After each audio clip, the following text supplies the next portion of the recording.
खटिया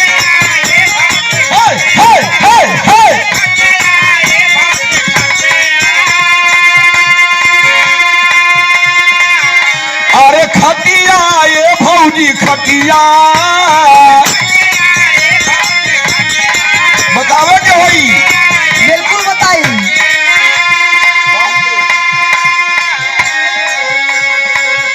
अरे के करे बिना खटिया के करे बिना मटिया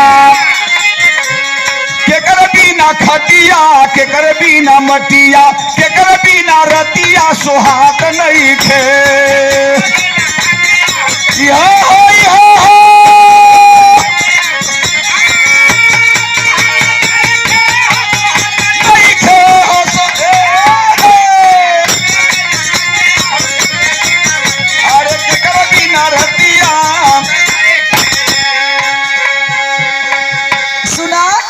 बोला यह कहत हो कि केकरे बिना खटिया केकरे बिना मटिया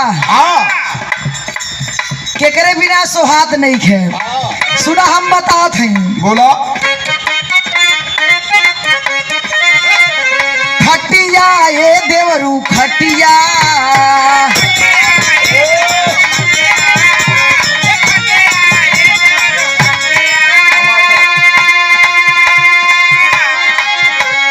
पिया बिना खटिया किसान बिना मटिया।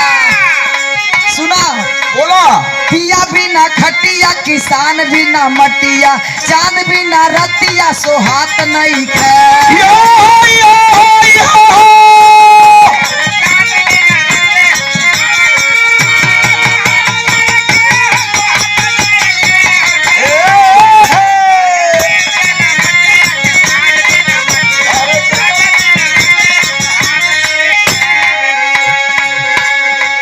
भौजी गाये देवर बबुआ एक सवाल का जवाब बता देलू तो बा मत फुलावा पूरा जवाब बताई। हाँ हाँ वो तकिया वाली भी कहा एकदम पूरा बता दे। अच्छा सुना बोला हमार अगली सवाल है प्रधान जी। अरे दनवा अरे दनवा ये भौजी दनवा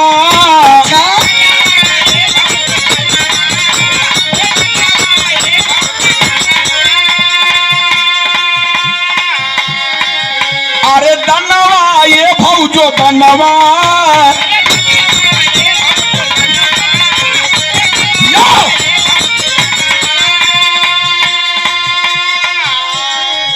अरे केकर बिना दनवा केकर बिना रनवा।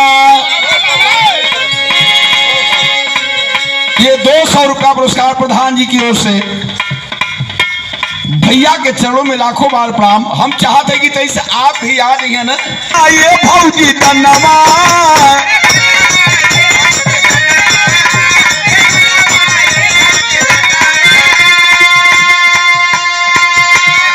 अरे केकर बिना दनवा केकर बिना रनवा। ये भौजी केकर बिना दनवा केकर बिना रनवा केकर बिना पनवा सिचात नहीं थे।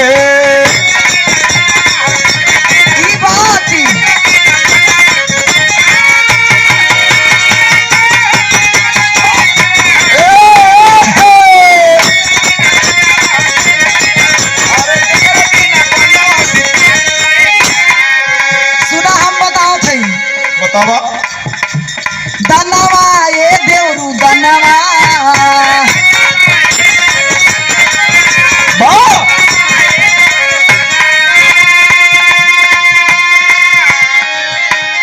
दानी बिना दनवा लड़वैया बिना रनवा।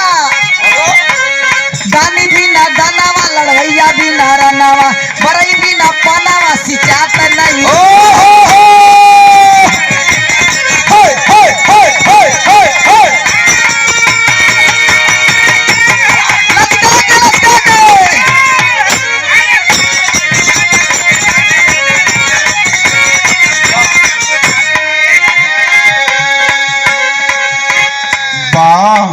वाह हो भौजी तू का जल रहा तू तो कुल बतावल जात बाड़ू हो।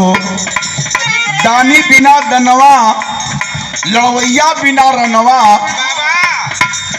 बरई बिना और बरई बिना पनवा सिचात नहीं खे।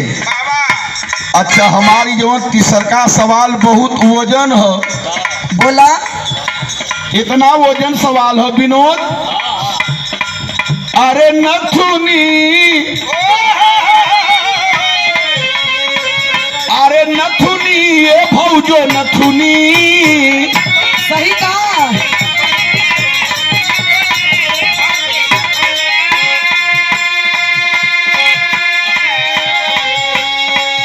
अरे नागी बिना नथुनी, अरे नथुनी ये भौजी नथुनी। बुझत हो? लहरा के लहरा के।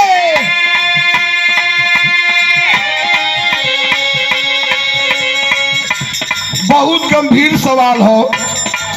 अरे के करे बिना नथुनी, के करे बिना ठेगुनी।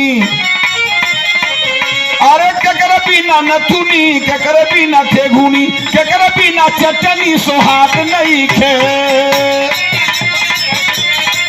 अरे के करे बिना चटनी सोहात नहीं खे। अरे जो जो के करे बिना चटनी सोहात नहीं। देखा हम बतावत हई केकरे बिना चटनी सोहात नहीं खे। सुना नथुनी ये देवरू नथुनी।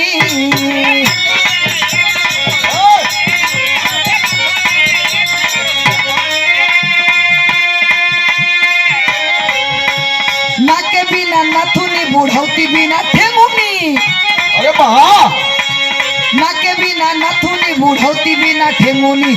आमे बिना चटनी सोहात नहीं खे।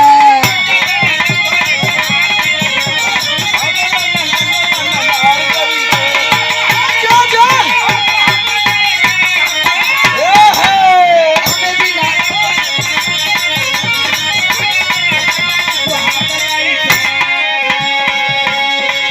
अच्छा सुना। बोला हमारे गुठे सवाल बता के तू भौकाली मत बना। चौथी सवाल हमारे इतना वजन है, जितना वजन हमार तुहार दोनों जने का वेट मिला के होई उतना ही वजन सवाल हमार हो। तनी भैया लोग आपो लोग सवाल के बुझिया हमार चौथी सवाल कितनी गंभीर हो। अरे मंगिया, अरे मंगिया, अरे मंगिया ये भौजी मंगिया। हे हे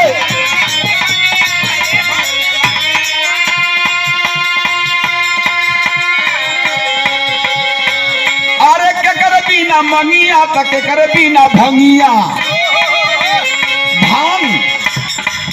अरे केकर बिना मंगिया, केकर बिना भंगिया, केकर बिन सरंगिया सोहात नहीं खे। अरे केकर बिन सरंगिया सोहात नहीं खे।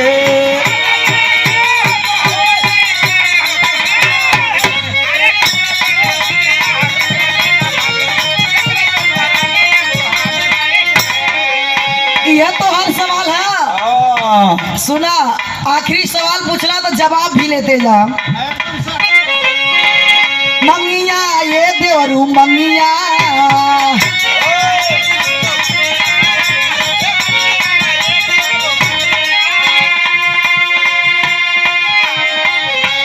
सेनुर बिना मंगिया मलाई बिना भंगिया। सेनुर बिना मंगिया मलाई बिना भंगिया। जोगी भी सारंगिया सोहात नहीं खे।